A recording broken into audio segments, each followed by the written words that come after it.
안녕하세요. 저는 40대 초반 여자입니다. 저는 올해가 되면서 제 인생에서 제가 절대 하지 못할 것이라고 생각했던 일을 한 가지 실행했습니다. 그건 바로 이혼이었죠. 사실 그동안 꽤 오랜 시간을 저 혼자 많이 힘들어하고 있었어요. 그런데 저희 딸 덕분에 용기를 낼 수가 있었습니다. 그 이야기를 여러분께 들려드리고 싶어요. 제 결정을 잘했다고 칭찬을 해주셨으면 좋겠습니다. 저는 부모가 없습니다. 제가 어렸던 시절부터 저희 아버지는 항상 폭력적인 사람이었습니다. 매일 욕설을 입에 달고 살았고 술에 취해 어머니를 무차별적으로 폭행했습니다. 동네에서 유명한 개 같은 양반이었습니다. 하도 싸움을 걸고 다녀서 동네에서 유명한 쌈딱이셨죠. 제가 나고 자랐던 그 동네에서는 저희 아버지가 걸어가면 주위에서 사람들이 슬슬 피했어요. 만일 그렇게 굴지 않다가 저희 아버지한테 걸리면 그날은 재수 온 붙은 날이니까요. 아버지는 왕년에 아마추어로 권투대회를 나가셨을 정도로 체격도 무척이나 건장했답니다. 키도 컸고 나이 60이 넘어도 배에 복근이 있을 정도였죠. 저는 제가 무엇인가를 인지할 수 있었던 시절부터 늘 봐온 풍경은 저희 어머니가 무릎을 꿇고 바닥에 납작 엎드려 눈물을 쏟으며 죄송하다고 잘못했다고 싹싹 비는 모습이 떠오릅니다. 지금 생각해보면 어머니 팔자도 참 기구했어요. 아버지는 질이 나쁜 남자셨어요. 싫다는 어머니에게 억지로 저를 갖게 만든 다음 결혼을 추진했거든요. 저희 어머니는 젊었고 아름다웠고 가녀렸으며 불쌍한 사람이었습니다.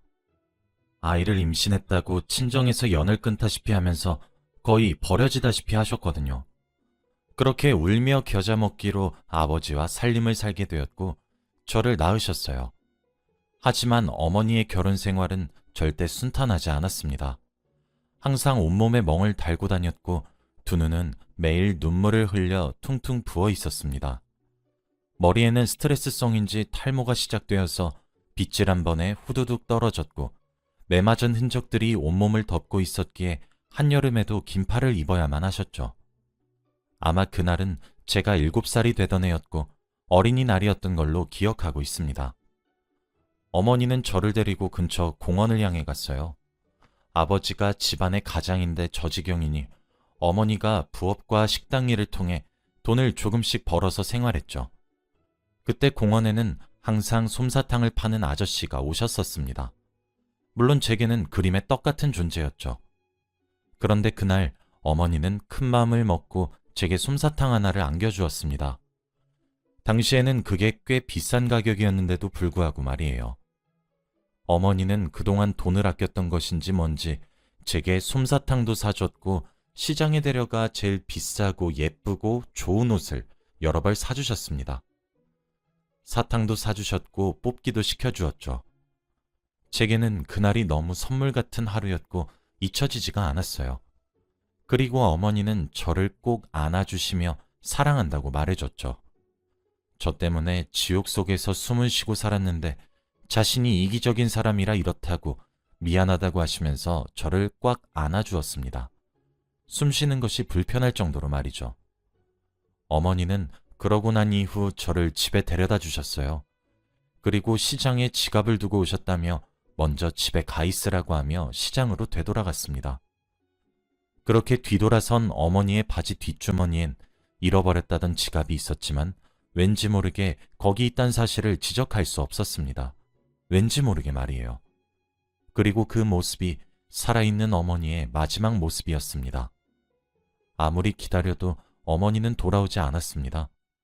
저희가 살았던 곳은 바닷가 근처에 있는 작은 마을에 가까운 동네였어요. 다음날 아침 눈을 떠보니 마을 온 동네가 시끄럽더군요. 경찰차가 와 있었고 구급차도 소방차도 와 있었습니다.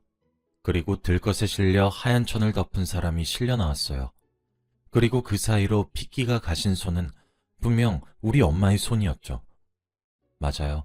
어머니는 아버지의 괴로움만 당하다 결국 뛰어내리는 방법을 택했던 거였어요. 스스로 생을 마감하기 전 제가 눈에 밟히셨던 것인지 다가올 겨울을 대비하라고 따뜻한 옷들을 사주신 거였고 그동안 아낀다고 해주지 못한 군것질 거리들과 놀이들을 시켜주신 거였죠. 어려서 제대로 아는 것은 없었지만 엄마는 이제 괜찮아질 거라는 생각을 막연하게 했었던 것 같아요. 그렇게 장례를 치렀습니다. 어머니의 부모님으로 보이는 분들이 와서 아버지에게 욕이란 욕은 퍼부으셨죠. 하지만 아버지가 더 난 놈이었어요. 눈을 뒤집으며 장인장모에게 달려드니 어쩔 도리가 있나요? 제 외조부 되시는 분들은 저를 딱하게 쳐다보셨고 아버지 몰래 눈을 피해 주소가 적힌 쪽지를 건네주시며 힘들면 이곳으로 찾아오라고 하셨어요. 그리고 저는 그 어린 나이에 본능적으로 쪽지를 숨겼고 보물상자에 꼭꼭 숨겼습니다. 어머니가 돌아가셔도 저희 집의 일상은 별로 달라지지 않았어요. 무릎을 꿇고 바닥에 납작 엎드려 싹싹 비는 주체가 어머니에서 저로 변경된 것을 제외하고 말이죠. 기절하기도 했어요. 술에 취해 난동을 부리는 아버지에 피해 늦은 밤에 집을 뛰쳐나오기도 수십 차례 했죠. 저는 그렇게 불쌍하게 자랐습니다. 제가 많이 불쌍했던 것인지 동네 어르신들께서도 저를 참 많이 보듬어 주셨습니다. 새벽에 제가 내지르는 비명에 경찰을 불러주시기도 하고 비명을 지르며 뛰쳐나오는 저를 집에 들여서 재워주시고 밥을 차려주시기도 하고 초등학교에 가야 하는 것도 알려주셨고 가방이며 뭐며 십시일반으로 저를 도와주셨습니다. 그렇게 입에서 불을 뿜던 아버지는 제가 초등학교를 졸업하던 해에 술에 취해 비틀거리며 길을 걷던 고요한 새벽 발을 엇디뎌 논두렁에 빠졌고 논에 채워진 물로 인해 아주 허무하게 익사해 죽었습니다. 그렇게 저는 부모를 잃었어요. 그때부터 혼자 살아가야 했죠. 하지만 이제 초등학교를 졸업한 어린아이가 험한 세상을 살아가기엔 매우 벅찼습니다. 그때 문득 어머니 장례식에 받은 쪽지가 생각났고 집에 있는 돈 없는 돈 다 긁어모아 쪽지에 나온 주소를 향해 무작정 찾아가서 외가댁에게 몸을 의탁하기를 부탁했어요. 그렇게 불쌍하게 자랐습니다. 왜냐면 외가댁에 계셨던 할머니와 할아버지도 저를 그리 반기시진 않으셨거든요. 그렇게 성인이 될 때까지 최소한의 도움을 받으며 스스로 자라야 했고 성인이 되자마자 기다렸다는 듯 정착하는 데 쓸 수 있는 목돈을 쥐어주고 맨몸으로 쫓겨나다시피 했어요. 그렇게 혼자 살기 시작했고 그러다 남편을 만나게 되었습니다.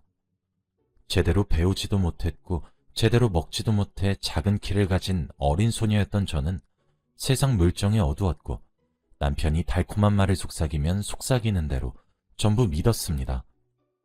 저는 그렇게 남편을 21살에 만났고 24살에 결혼을 했고 25살에 딸아이를 낳았습니다. 그리고 제 결혼 생활도 불행했죠. 사실 불행한 줄도 몰랐어요. 제가 세상에 태어나 만난 남자라고는 고작 외할아버지와 저희 아버지뿐인데 두 분 다 언성을 높여 말씀하시는 것이 습관이신 분들이셨고 강압적인 분들이셨어요. 그래도 외할아버지가 좀 더 나았죠.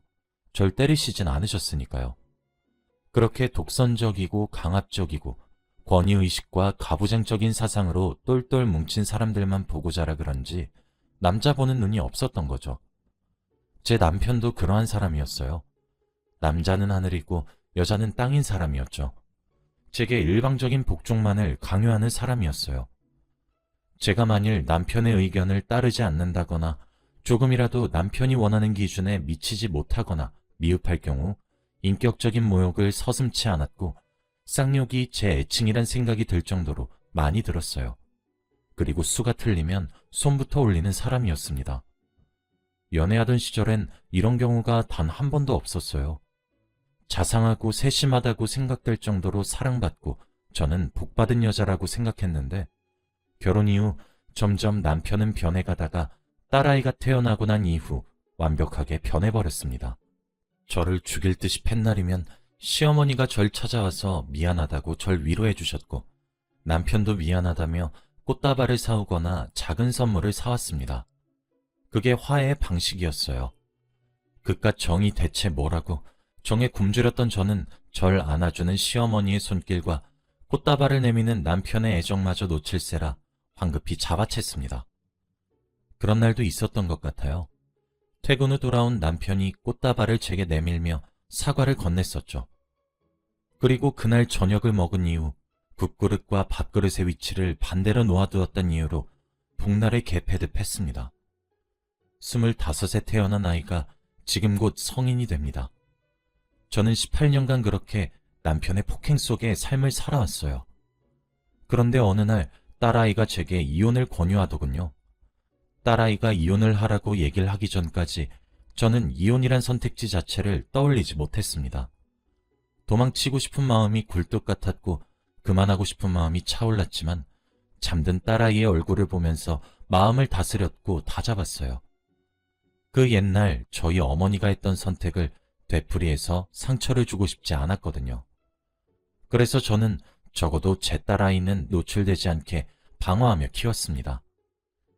딸아이는 고등학생인 아직 어린아이였는데 이혼에 대해 요모조모 조사를 해왔더군요. 무료 법률 상담센터 같은 곳이 있었나 봐요. 그곳에 직접 찾아가 이것저것 물었다 하더군요. 그러면서 딸아이가 제게 알려주었습니다. 엄마, 아빠는 의처증이야. 내가 인터넷에서 공부도 했고 직접 물어도 봤어. 엄마, 이혼하면 안 돼? 난 엄마랑 둘이서만 살고 싶어. 라고요. 그때 딸아이는 눈물을 머금어서 촉촉해진 눈으로 제게 호소하는데 정신이 번쩍 들더군요. 딸아이에게는 어물쩍 대답을 넘겼지만 저는 이혼을 하기 위한 준비를 하기 시작했습니다. 남편은 딸아이의 말대로 의처증이었어요. 인터넷에 나와 있는 몇 가지의 자가진단 질문만으로도 알 수 있겠더군요. 남편은 제가 바로 앞 마트를 다녀와도 확인을 했어요. 남자를 만났다고 몰아세우면서 제게 폭력을 행사했죠.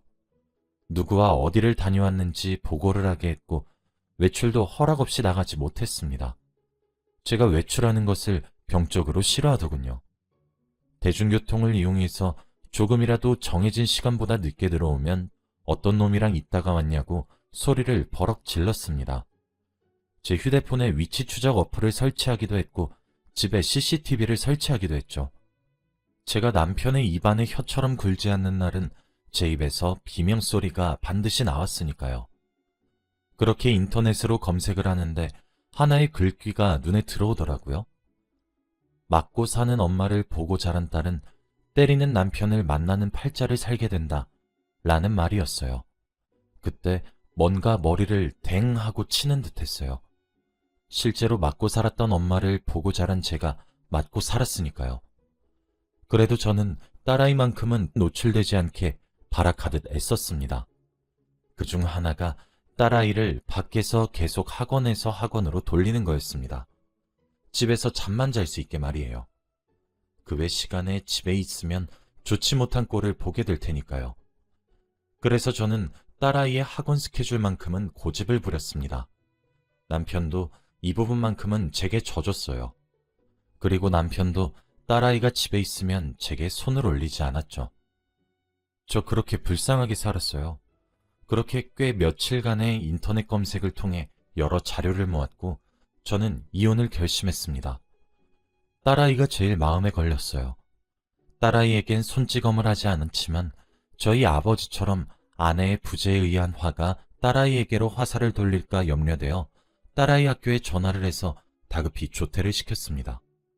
그리고 집에 있는 비상금 통장을 들고 은행에 가서 안에 있던 500만 원을 전액 현금으로 찾았습니다. 딸아이에게 휴대폰에 깔려진 위치 추적 어플을 삭제하는 것을 부탁했고 제가 사용한 인터넷 기록도 삭제하라고 시켰습니다. 그리고 딸아이와 저는 간단히 짐을 꾸리기 시작했습니다. 딸아이는 기다렸다는 듯 착착 짐을 챙겼어요. 그렇게 나이 40을 넘어 저는 처음으로 일탈을 했죠. 처음으로 자유를 맛보았죠. 우린 아주 멀리 떨어진 곳에 있는 여관을 향했고 장기 투숙을 시작했습니다. 딸아이의 학교의 사정을 말했고 아이를 당분간 학교에 보내지 못하겠다 했어요. 집안 사정으로 말이에요. 그렇게 딸아이만 여관에 두고 저는 변호사 사무실을 찾아갔습니다. 계속 참을 버릇만 했고 참아야만 해서 묻어내진 줄 알았는데 제 이야기를 들으며 그동안 고생이 많으셨겠다고 따뜻한 위로의 말을 건네는 변호사님의 한마디에 18년간 참아온 서름이 봇물 터지듯 터지더라고요. 따로 증거를 모을 필요가 없었습니다. 그뿐 아니라 경찰 신고 횟수의 누적된 기록과 제 병원 치료의 진단서 등등 굳이 자료를 모으지 않았음에도 불구하고 증거가 차고 넘치더군요. 변호사님은 CCTV와 위치 추적 어플 이야기를 듣고 이 부분에 대해 증거에 대해 고민했지만 그 부분은 저희 딸아이가 준비했더군요. 대체 어느 틈에 CCTV를 설치하는 자신의 아빠의 모습을 촬영한 것인지, 그리고 위치 추적 어플을 삭제하라고 했던 순간 딸아이가 그것들을 동영상으로 보관했더군요. 그렇게 이혼 소송은 급하게 진행이 되었습니다. 딸아이에게 신신당부했어요.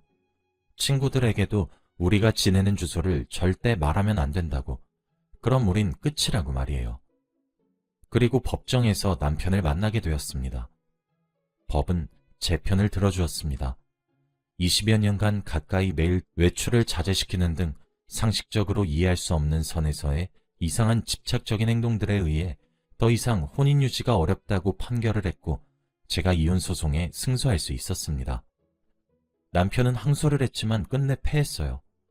남편은 재산 분할뿐만 아니라 제게 상당한 정신적 위자료를 지불해야 했고 딸아이의 정신보호를 위해 주 양육자가 저로 선택이 되었기에 제게 매달 양육비까지 줘야 하는 입장이 되었습니다. 남편은 법정에서도 제게 이년저년하며 화를 냈고 욕설을 뱉었고 달려들려고 했어요. 자동으로 몸을 움츠리는 저를 보시더니 변호사님은 안심하라는 듯 웃어주시며 접근금지 처분까지 함께 받아내 주셨습니다. 법원에서 근무하는 보디 같은 사람들에 의해 제압되는 남편을 보니 문득 내가 얼마나 이렇게 무서워했던 것인지 지난 세월이 억울했어요.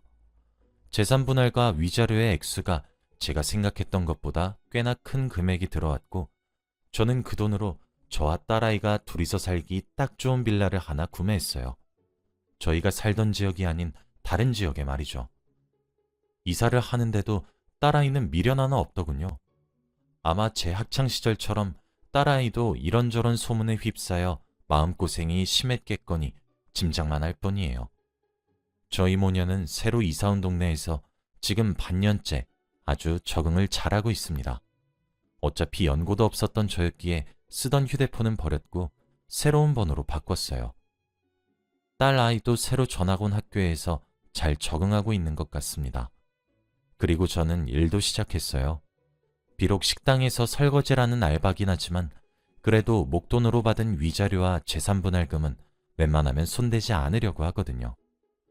저희 딸아이 대학 등록금도 필요하고 결혼자금도 필요하니까요. 저는 자식을 구해주는 사람이 부모라고 생각했는데 부모를 구해주는 것도 자식이 해준다는 생각이 요즘 종종 들고 있습니다. 18년 만에 처음으로 불안에 떨지 않고 푹 잡았고 욱신거리는 고통 없이 침대에서 일어났어요. 이렇게 소소한 일상을 되찾아준 제 딸이 얼마나 고마운지 모릅니다. 이제 저는 남자라면 신물이 납니다. 앞으로 오랜 시간을 딸 옆에서 살아가겠지만 남자를 만나 재혼할 생각은 아예 없네요. 여기까지가 제 이야기였어요. 제 이야기를 들으신 여러분들은 어떠셨나요? 제 결정이 옳았다고 여러분들이 응원을 해주셨으면 좋겠어요. 잘했다고, 조금 늦었지만 애썼다고 말이에요. 요즘처럼 마음이 편안한 시기가 없어요. 너무 행복해서 오히려 불안할 정도죠. 딸아이의 권유로 저희 모녀는 심리치료도 함께하고 있습니다. 딸아이는 아직 제 눈에 어린아이처럼 보이는데 이런 걸 어떻게 알아오나 싶어요.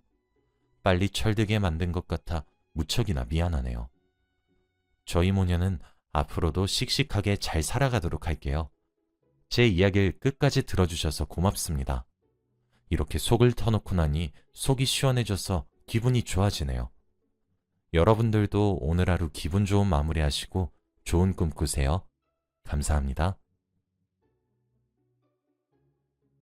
안녕하세요. 저는 올해 30대 중반이 된 여자이고 얼마 전 결혼을 했습니다.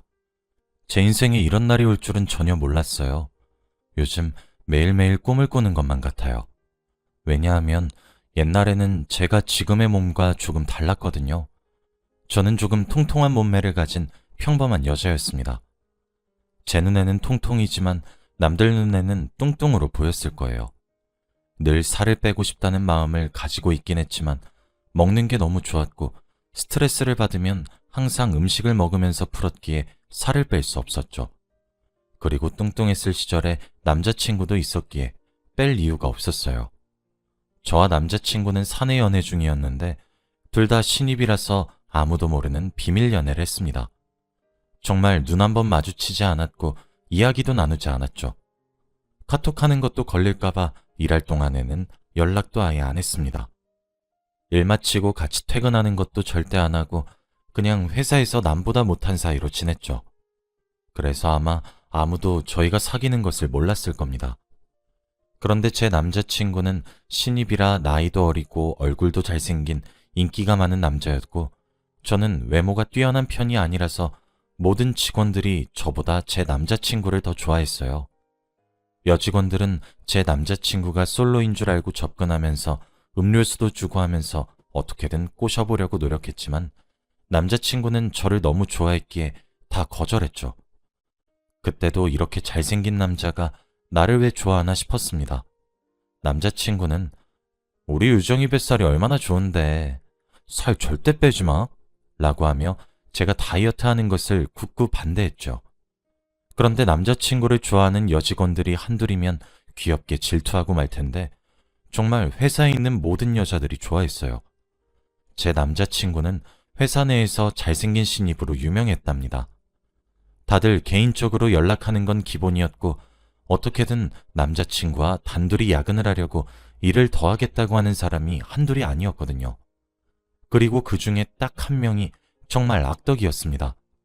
저보다 선배였지만 나이 차이도 그렇게 많이 나지 않았는데 제 남자친구에게 은근히 편애하는 것을 티내거나 혹은 주말에도 만나자며 개인 약속을 잡곤 했고 선물도 많이 보냈죠.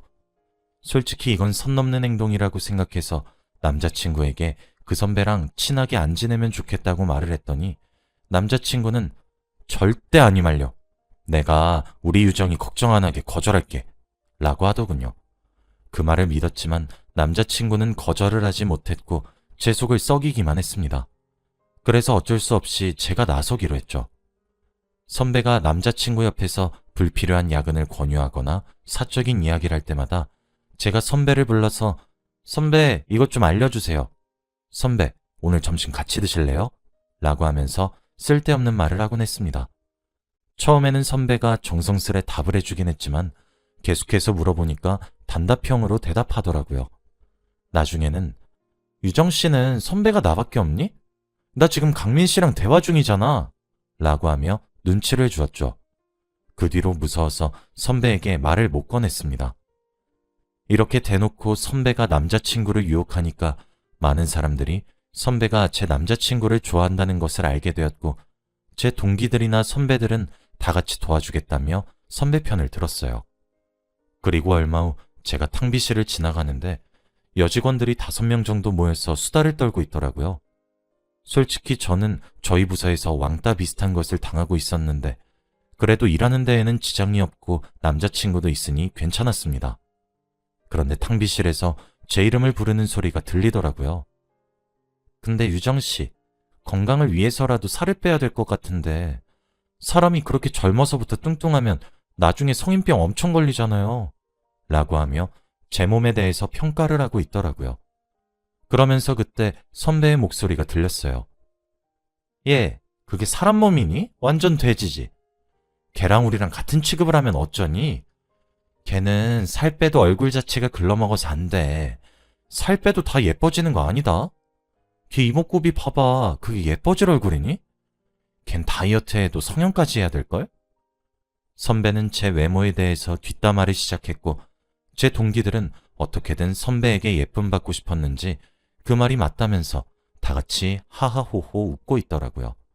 그러면서 선배는 얘들아, 드디어 강민 씨랑 주말에 만나기로 했다? 나 주말에 뭐 입고 갈까? 벌써 설렌다 얘. 라고 하더라고요. 남자친구는 저에게 선배와 단둘이서 만난다는 말을 한 적이 없었는데 그 말을 들으니까 너무 서운한 겁니다. 그래서 남자친구를 비상계단에 불러서 이야기를 나눴어요. 사적으로 만나지 않겠다며. 그런데 왜 둘이서 만나? 아니야. 그냥 너무 매달리시길래 약속만 잡고 그날 취소하려고 했어. 미안해. 그냥 우리 사귄다고 말하면 안 돼? 내가 방금 어떤 말까지 들었는 줄 알아? 다들 내 몸매 가지고 욕하고 난리야. 미안해. 나 진짜 이번 기회만 잘 넘기면 승진할 것 같은데 제발 나 좀 도와주라.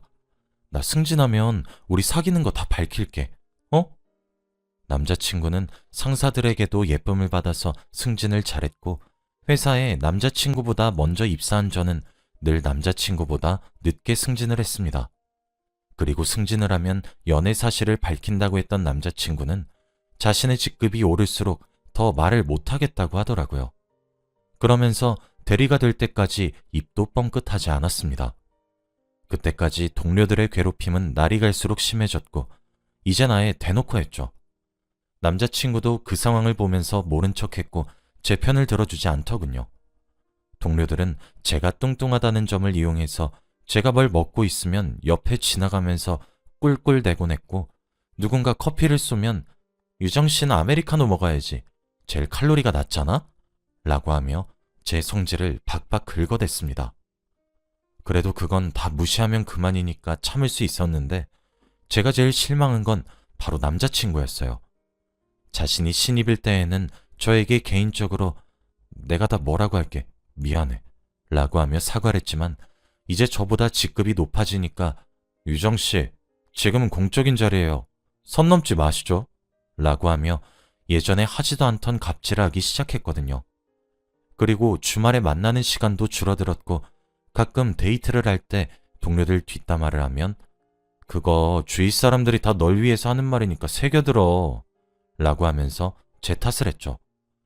그런데 제가 남자친구에게 말한 내용들이 어떻게 다 선배 귀에 들어가는지 주말이 끝나고 월요일에 회사로 가면 유정씨, 알고 보니 무서운 사람이었네? 내가 그렇게 유정씨를 괴롭혔어? 그냥 아예 신고를 하지 그래? 라고 하면서 제가 주말에 남자친구에게 했던 이야기들을 모두 다 알고 있었습니다. 솔직히 처음엔 우연이라고 생각했지만 날이 갈수록 더 자세하게 알고 있었고 제가 선배한테 이야기한 것처럼 정확히 알고 있더라고요. 저는 그때 남자친구와 선배 사이를 의심하기 시작했고 결국 흥신소를 통해서 둘 사이를 알아냈습니다. 둘은 이미 관계가 깊어진 지 오래된 연인 사이였고 자주 만나면서 사랑을 키워나갔더군요. 결국 남자친구와 헤어졌는데 끝까지 그놈은 사실 내가 바람핀 이유도 다 너 때문이야. 네가 민서씨처럼 예쁘고 몸매 좋았으면 내가 바람 안 피지. 솔직히 너랑 사귀는 동안 내내 너랑 같이 다니는 게 창피했어. 그리고 너무 뚱뚱하니까 여자로 안 보인 지도 오래됐고 회사에서는 공적인 관계 유지하자 라고 하더군요. 이렇게 당당하게 나오니까 저는 할 말이 없었고 선배가 저보다 외모 면에서 나은 건 확실했으니까 아무 말도 반박도 하지 못하는 저에게 너무 화가 났습니다.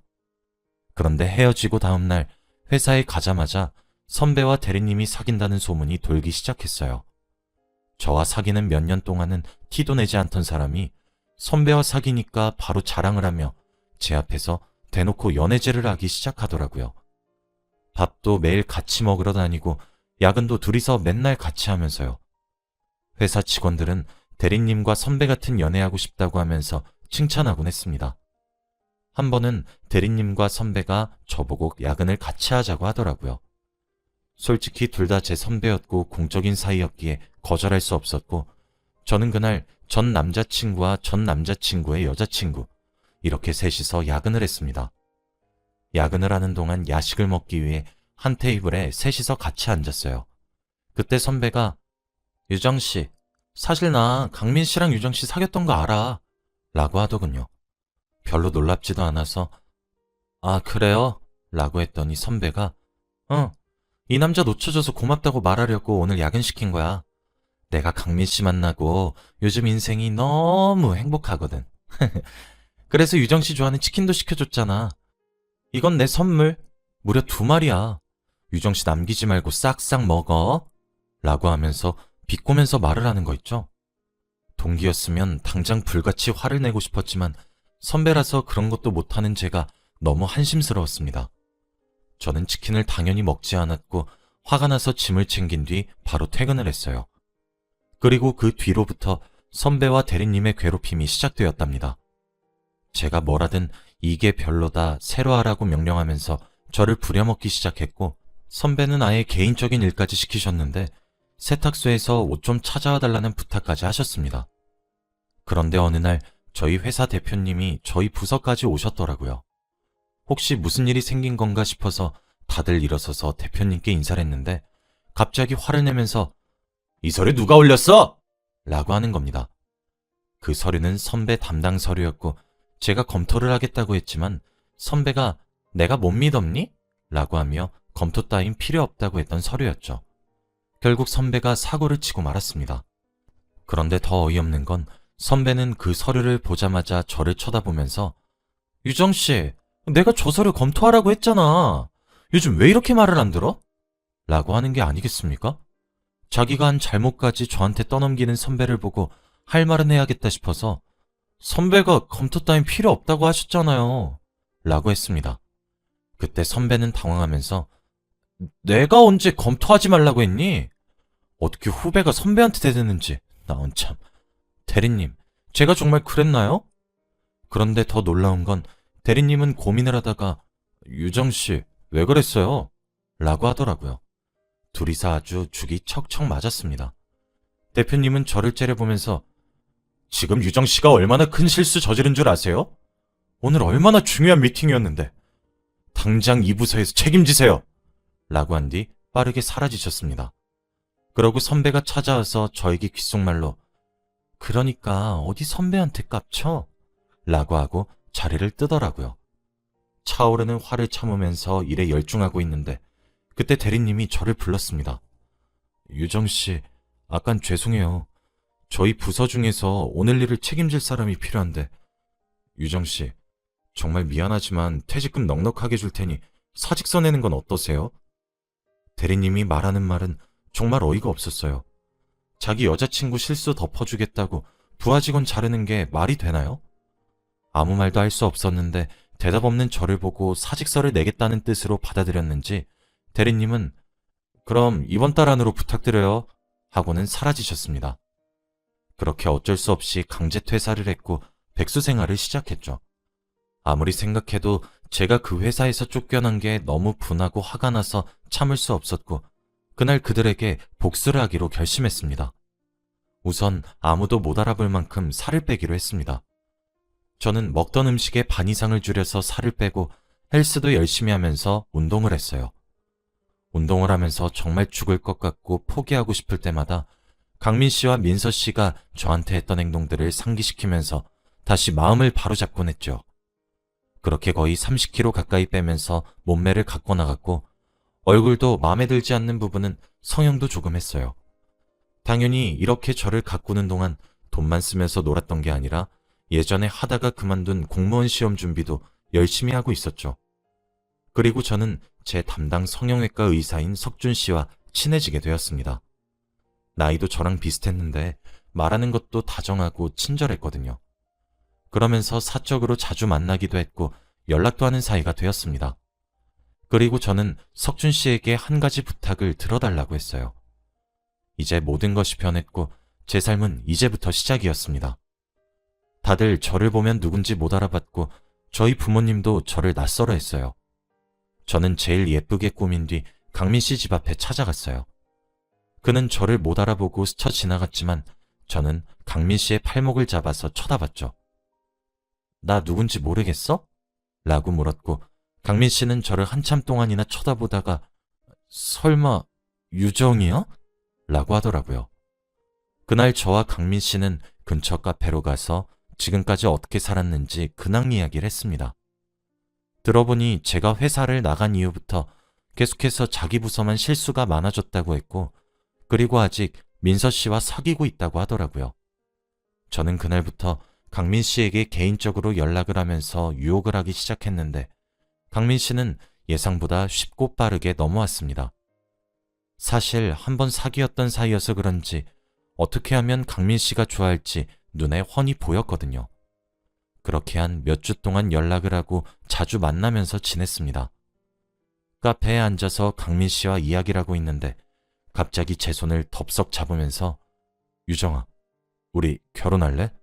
라고 하는 게 아니겠어요? 우리 이미 연애해봤고 나는 너랑 평생 살고 싶어. 그리고 우리 예전에 결혼하려고 했잖아. 안 그래? 라고 하더군요. 솔직히 이렇게 갑작스럽게 나오는 강민 씨를 보고 너무 당황스러워서 아무 말도 못하고 있었는데 그때 갑자기 입구에서 낯익은 사람이 보였어요. 바로 민서 씨였죠. 민서 씨는 어떻게 알았는지 화가 잔뜩 난 모습으로 저희 테이블 앞으로 다가왔고 보자마자 제 뺨을 때렸습니다. 강민 씨는 어쩔 줄 몰라 하면서 민서 씨를 보고 미안하다고 했고 저는 맞은 뺨을 어루만지면서 선배, 오랜만이에요. 저 알아보겠어요? 라고 했죠. 누군데? 당신 누군데 내 남자친구한테 꼬리쳐? 선배, 저 유정이에요. 강민 씨가 방금 저한테 뭐라고 한 줄 아세요? 결혼하자고 하던데? 둘이 헤어진 사이 아니었어요? 뭐? 그 돼지 박유정? 저는 그때 바로 민서 씨의 뺨을 때렸습니다. 자기도 여자친구 있는 남자한테 꼬리친 주제에 뭘 잘했다고 내 뺨을 때려? 나 그리고 이제 그 회사 직원 아니야. 나 고객이라고. 당신들 나한테 한 행동들 회사 사이트에 올려버릴 거니까 각오해. 그때 카페 입구에 석준 씨가 왔고 저는 여보 여기야 여기 라고 한 뒤 그들 앞에 석준 씨를 세웠습니다. 인사해. 내 남자친구 성형외과 의사야. 강민 씨와 민서 씨는 제가 의사 남자친구를 사귀었다는 사실에 한 번 더 놀라했고 저와 석준 씨는 같이 카페에 나왔습니다. 카페에 나와서 멀리 떨어진 후 팔짱을 풀고 부탁 들어줘서 고맙다고 했는데 석준 씨는 오히려 자기에게 그런 부탁을 요청해줘서 고맙다고 하더라고요. 알고 보니 석준 씨는 저를 좋아하고 있었습니다. 그렇게 그날부터 저희는 사귀기 시작했고 지금은 결혼까지 해서 행복하게 신혼생활을 보내고 있어요. 남편은 제 성형전 모습도 다 알아서 제 외모만을 사랑하는 것이 아니라 제 속내도 사랑한다고 합니다. 그리고 좋은 남편을 만나서 그런지 살에 대한 강박도 없어지고 저의 모든 면을 다 좋아해 주니까 지금은 새로운 삶을 살고 있는 것만 같아요. 옛날에 스트레스를 받으면 먹는 걸로 푸는 습관도 고쳤고 지금은 스트레스를 받으면 운동을 하며 풀고 있습니다. 여러분들도 저와 같은 상황에 놓여져 계신다면 피하지만 마세요. 꼭 복수하시길 바랍니다. 제 이야기는 여기까지예요. 들어주셔서 감사합니다.